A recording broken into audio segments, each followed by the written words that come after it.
Muy buenas tardes, bienvenidos y bienvenidas a nuestra columna de todos los miércoles dedicada a la formación ciudadana, que tiene como conductor a Manuel Hegel de Nuevas Fronteras en el Manifiesto Argentino, y a quien ya rápidamente le damos la bienvenida. ¿Cómo estás, Manuel? Buenas tardes. Hola, buenas tardes. Bueno, vamos a pasar a contarle a quienes nos están escuchando qué vamos a trabajar hoy, qué vamos a hablar, de qué vamos a hablar hoy.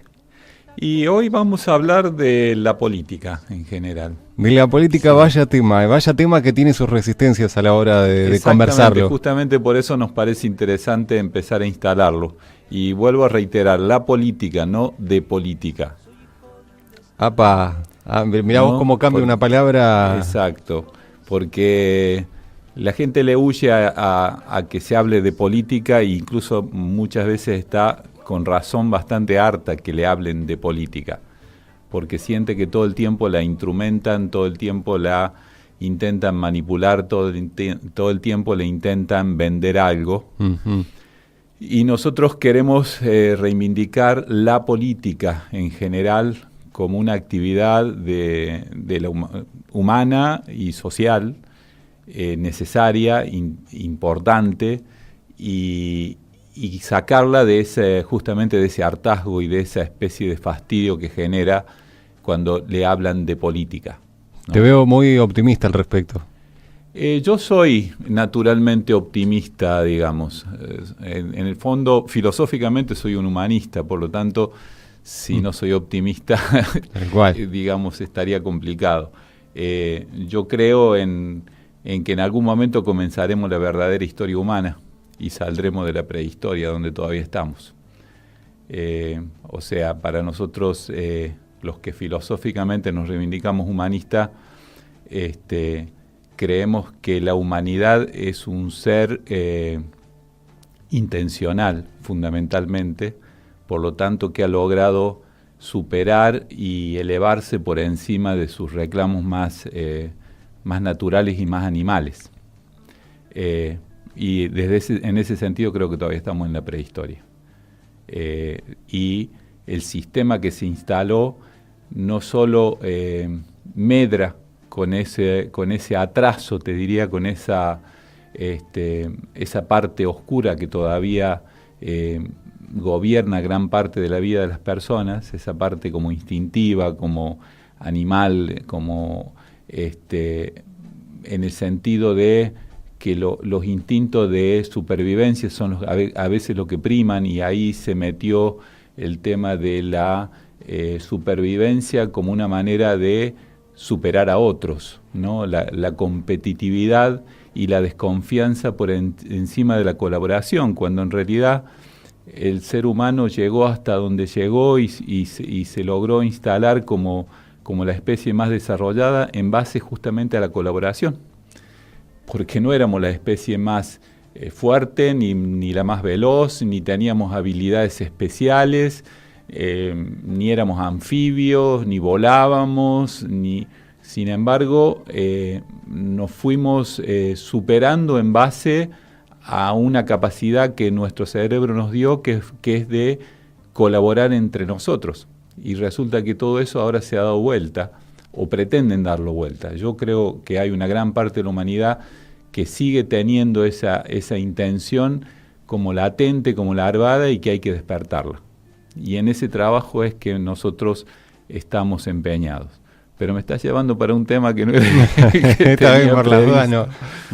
Me surgen obviamente. No, me parece preguntas, extraordinario. ¿No? De hecho, una de las personas que escucha la columna me dijo que le gustaba ida y vuelta que se generaba y que se notaba que no estaba preparado, y eso estaba bueno. Me alegra saberlo, sí, la verdad que sí. Bueno, te decía, habíamos dicho la semana pasada que queremos arrancar siempre con un pequeño dato comunicacional sobre lo actual, porque la comunicación en este juego de instrumentar la política también es un juego de esconder cosas o de llevar la atención hacia otro lado, o de mostrar algo para que tape otras cosas. Y entonces me parece que está bueno hacer este servicio de decir, fíjense que esto quedó detrás y no se le prestó atención, y sin embargo es importante. En esta semana el dato es lo que no se vio de la último informe del INDEC con la inflación. Claro, el dato que dio de inflación el INDEC era lo suficientemente catastrófico como para que se le prestara mucha atención, ¿no? Decir que tenemos una inflación de 4,7% en un mes. Así es. Cuando Bolivia, por ejemplo, tiene un 3 anual, ¿no? Por ejemplo, ¿no? Nosotros que solemos denigrar tanto a los bolitas y esas cosas, ¿no? Y además encima tienen un presidente que es un indio. Y sin embargo, ellos ya tienen un 3% anual, tienen un crecimiento previsto para este año de casi el 5%, el más grande de la región. Y no sé si otro dato que se pasó de largo, y por supuesto los medios no lo difunden, los medios oficialistas, en Bolivia se dan 3 aguinaldos, porque sobre los 2 que estén previstos, por ley, cuando el crecimiento del país en el año pasa de determinado margen, se hace un nuevo reparto a través de otro aguinaldo extra, y el año pasado dieron 3 aguinaldos. ¿No? Son datos que está bueno que nosotros vayamos viendo porque no quieren que los veamos. Bueno, pero en esto de la inflación, algo que se pasó de largo y no se prestó mucha atención, es que por primera vez en mucho tiempo caímos el reparto del ingreso del país, tiene un porcentaje que va a salarios y tiene otro porcentaje que va, digamos, a las patronales, ¿no? Y por primera vez en mucho tiempo bajó del 50%. O sea, en el último trimestre bajó el 5,39% la participación de los salarios en esa creación de riqueza. Bajó al 47,3%. Eso significó que en el último trimestre 765.265 millones de pesos dejaron de ir para los salarios y pasaron a ir hacia los ricos. Me gusta que hayas hecho esa aclaración, ¿no? Porque en cuanto a porcentajes, quizás uno no cae en la cuenta de cuán grande ¿De qué significa? Claro, exactamente. Y por lo general comparten porcentajes, pero nunca van a eso, ¿no? Y es más, que es lo que más lo que uno por ahí mejor entiende a la hora de exacto. leer cuestiones que tienen que ver con la economía. Y ahí hay otro dato que quiero recalcar en la manera de leer esto, porque se habla de pobreza, se habla de que no hay dinero para repartir, se habla de que, bueno, sí, hay muchos pobres porque el país es pobre. No, cuando hay muchos pobres es porque hay pocos ricos, muy ricos. O sea, cada vez que los que trabajamos o vivimos nuestro trabajo tenemos menos, es porque hay otros que tienen mucho más. Y esa manera de mirar en general se le oculta a la gente. Ya empiezo a escuchar a algunos periodistas que hasta hace 2 días eran oficialistas, considerar la posibilidad que gane la oposición y decir, bueno, ¿pero qué van a hacer? ¿Qué van a hacer con esta pobreza, con este país endeudado, como si eso hubiera pasado de la nada y nadie lo provocó? No, hay alguien que provocó que un grupo muy minoritario ganara muchísimo dinero, en general se lo llevara afuera, para eso sirven las cuentas offshore además, de las que nuestro presidente tiene muchísimas, y por eso estamos en la situación de pobreza que estamos. Yo considero que más que medir la pobreza habría que medir la riqueza, y quizás entenderíamos mucho mejor por qué el mundo está como está. Sí, de hecho siempre se habla de luchar contra la pobreza, y en realidad es el trabajo... Hay que luchar contra el exceso de riqueza y contra los ricos que cada vez tienen más posibilidades de evitar repartir, que cada vez tienen menos ganas de repartir y cada vez tienen más elementos para evitar repartir, cada vez tienen más poder para evitar repartir. Eso es lo que tenemos que hablar, y la gente tiene que empezar a darse cuenta de eso. Tenemos que empezar a leer la realidad desde el lado donde podamos comprender, porque si no siempre terminamos en la impotencia y siempre terminamos sin entender por qué Un país que da para comer a 400 millones de habitantes, somos 40 y la mitad tiene hambre. Si no entendemos eso, no estamos entendiendo nada, y en esta columna que queremos trabajar en la formación ciudadana, creo que son los datos mínimos, es el ABC del curso de un ciudadano consciente. Empezamos a leer los datos de manera que la podamos entender, juntemos un dato con otro, empecemos a ver que estos son procesos y que nada es, ¿cómo te diría?, casual. ¿No? Como alguien dijo, o la casualidad no existe, o habría que redefinir casualidad. Siempre hay causalidades detrás de todo, ¿no? Bueno, y leer esto nos lleva a la política, porque esto que yo estoy haciendo es política. La política, que es la que nosotros tratamos de difundir la idea, necesitamos crear una corriente de política hecha por gente común, hecha por gente de a pie. O sea, yo creo que está bien quienes se dedican a trabajar en la política, creo que está bien que haya militancia, creo que es imprescindible que haya partidos, y si hay partidos hay gente que adhiere a una parte de la mirada de la realidad social y lo miran desde un enfoque y un punto de vista. Pero que hay una enorme mayoría que nunca va a participar de eso. Porque no tiene vocación, porque no le interesa, porque tiene otras prioridades. Pero esa enorme mayoría tiene que empezar a entender para que cuando los otros le traigan la propuesta pueda saber cuál tiene que ver con sus propios intereses. Cuál es la que coincide con lo que él quisiera que pase como país, como sociedad, como desarrollo. Necesitamos que esa política se ponga en marcha, necesitamos crear un pueblo políticamente consciente. Y claramente hay un sector al que no le conviene que el pueblo entienda de política justamente, si no, no podría... Exactamente. Es más, le conviene que odien la política.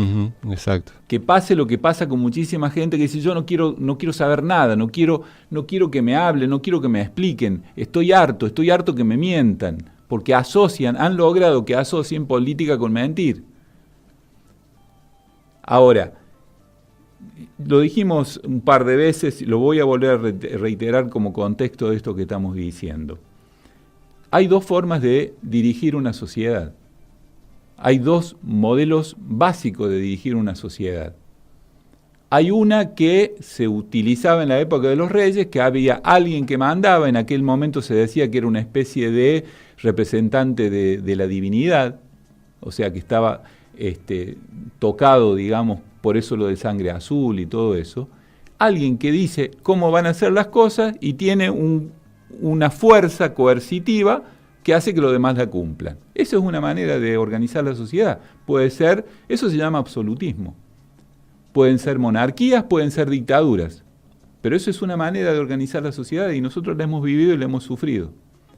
La otra manera de organizar la sociedad es generando consensos entre todos, tomando decisiones entre todos, y eso se llama democracia. Y no hay manera de que haya democracia sin política.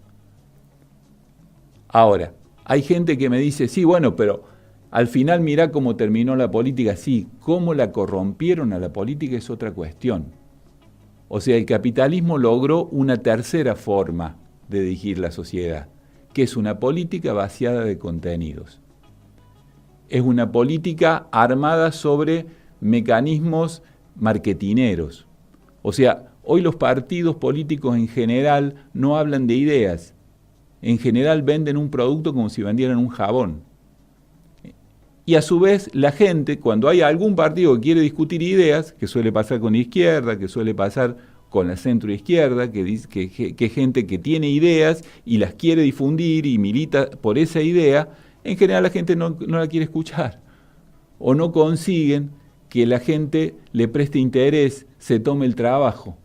Bueno, tenemos que volver a unir esa conexión de gente que propone y gente que escucha y decide en función de lo que le conviene. Y no termina comprando algo porque le armaron un verso tipo Durán Barba, ¿no? Porque vos fíjate, Durán Barba a nosotros ya nos vendió de la Rúa y después nos vendió a Macri. Algún día tendríamos que históricamente hacerle pagar. semejante daño, ¿no? Y vos sabés que ya hay gente trabajando en ese sentido. El otro día nos visitaron estudiantes de filosofía que estaban leyendo uno de los libros de Durán Barba justamente para ver de qué manera le podían le podían entrar, ¿no? Así que creo que es algo positivo. Creo que por lo menos como reclamo intelectual, yo no sé si penalmente se podrá hacer responsable. El tipo vende un servicio, hay alguien que se lo compra. El tipo nunca dijo que no hacía lo que hacía. Es más, lo escribió tan explícitamente que a veces es hasta doloroso. Yo citaba hace poco una frase de uno de sus libros cuando decía que el electorado es un simio emocional con ínfulas de racional. Y eso hay que manipularlo. Y lo dice claramente, porque esas son sus recetas. Yo no sé si penalmente lo vamos a poder hacer, pero por lo menos intelectualmente degradarlo, que en algún momento quede como en algún momento quedó el nazismo, ¿no? Quedó como estigmatizado para la mayoría de la sociedad que no se puede fusilar o matar personas simplemente porque pertenezcan a una raza, aunque después se siguió ejerciendo, pero nadie lo dice ya propagandísticamente, por lo menos, ¿no? Bueno, y como parte de esto que yo te decía de la historia, de la política en el sentido grande de la palabra, que por cierto etimológicamente significa asunto de todos. Uh-huh. Fíjate si no nos debería interesar. Nosotros en Nuevas Fronteras, en este trabajo de difusión que solemos hacer, sacamos un escrito que lo vamos repartiendo por ahí y que se llama Pequeña historia que conviene recordar y que tiene que ver con esto de la política y te lo quería leer. Muy bien, te escuchamos. Hace mucho tiempo el pueblo cansado del desprecio, el maltrato, la explotación de los poderosos inventó la política. A través de los años la política, asunto de todos, fue forjando organización y unidad de los más débiles que fueron logrando derechos, mejoras en su calidad de vida y una organización social más justa e igualitaria. Aunque a la práctica política se dedicaron solo algunos, los que tenían más vocación de servicio, todo el pueblo entendía los mecanismos básicos de la política, al menos para saber qué propuestas representaban sus intereses, porque las distintas propuestas estaban escritas en programas que no se traicionaban. Además, todos sabían que la sociedad está compuesta por distintos intereses sectoriales, y para beneficiar a un sector es necesario enfrentar los intereses de otro. Esa es la puja política. Por eso las organizaciones se llaman partidos, porque representan a una parte de la sociedad. Los poderosos que se dieron cuenta también organizaron sus partidos para defender sus privilegios y no perder ni siquiera un cachito en manos del pueblo. Pero como son minoría, la democracia no les convenía, entonces recurrieron a hacer trampas. Fraudes, presión sobre sectores más ignorantes o vulnerables a su poder y sobre todo golpes de Estado. También recurrieron a corromper entre paréntesis, a algunos políticos de los partidos que representan a los sectores populares, para que apoyaran a algunos de los negociados y privilegios de los poderosos. Ahí aparece la corrupción. Ahí aparece lo que hizo que la política se fuera degradando. Eso provocó dos cosas muy negativas. A, que mucha gente del pueblo empezara a desentenderse de la política, y B, que algunas personas entendieran que dedicarse a la política podía ser una profesión rentable. Ambas cosas beneficiaron y tranquilizaron a los poderosos, pero faltaban dos golpes tremendos para terminar de inutilizar esta herramienta del pueblo que es la política. La ferocidad y brutalidad de la dictadura del 76, que hizo que muchas personas temieran y desconfiaran de quienes se dedicaban a la política sin interés personal, y el cinismo individualista que instaló la etapa neoliberal de los 90, que rompió con el sentido de pertenencia de muchos compatriotas. Así se cumplió el sueño imposible de los poderosos, que sus descendientes, sus herederos directos, parásitos que jamás trabajaron ni vieron de cerca las penurias y sacrificios del pueblo, llegaran a los más altos niveles de decisión con el voto de sus propias víctimas. 2015 podríamos poner, ¿no? Ya no necesitan corromper a nadie. Ya nadie los controla ni los limita. Hoy no solo son dueños de las fortunas que siempre tuvieron, hoy son dueños de la naturaleza, de la tierra, del agua, del aire, de la vida y de la muerte de las personas. Nosotros, el pueblo, nos quedamos sin nada. Lograron retrotraer la historia hasta antes de la política. Para colmo, en aquella época nos necesitaban como mano de obra. Hoy, con la tecnología, la mitad sobramos. Así que ni como esclavos nos quieren. Necesitamos recuperar la política y refundar la patria. Si no, no tenemos futuro. Nuevas fronteras. Muy bueno. Eso te iba a preguntar, ¿de dónde nace, de dónde sale ese Lo escrito? escribimos nosotros y lo estamos difundiendo como parte de nuestra formación ciudadana. Muy bien. Quiero cerrar esta columna con nuestra propuesta de hoy, digamos, de esta etapa, de esta época. Vuelvo a reiterar que estamos creando una red ciudadana. Así es. Donde llega estas columnas, donde llega la información, donde llegan pequeños editoriales, donde llegan advertencias, donde llegan nuestro punto de vista sobre lo que está pasando, donde llegan invitaciones para juntarnos de vez en cuando a conversar, al que tenga ganas. Es una reunión de gente que libremente nos ponemos de acuerdo, no necesitamos afiliar a nadie, volvemos a reiterar que nosotros no somos un partido. Ese es uno de los aspectos que lo desarrollamos como Nuevas Fronteras, y el otro, al que vamos a avisar dentro de poco, pero vamos a lanzar oficialmente, Nuevas Fronteras está integrando el Manifiesto Argentino, que es un colectivo de personas que a nivel nacional está trabajando para refundar la patria. Ambas cosas sí las vamos a seguir reiterando y vamos a seguir invitando a gente a que se sume a una gran corriente ciudadana para construir una sociedad mucho más justa, donde entremos todos. Perfecto, Manuel. Redes sociales, no viene mal reiterarlo como para que aquellas personas que deseen contactarse lo puedan, o seguirles, ¿no? Lo puedan hacer. La red ciudadana tiene un número que es el 299-626-3204. Ya del programa anterior hubo 3 personas que mandaron el mensaje diciendo quiero que me llegue información.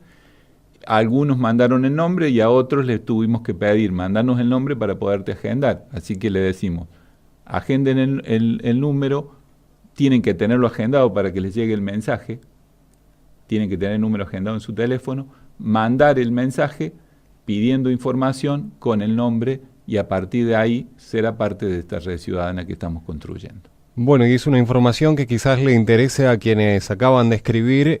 Muy bueno lo que dijo el compañero. Saludos desde la Feria de Productores y Artesanos de China Muerta. Nos están escuchando desde China Muerta, así que celebramos, ¿no?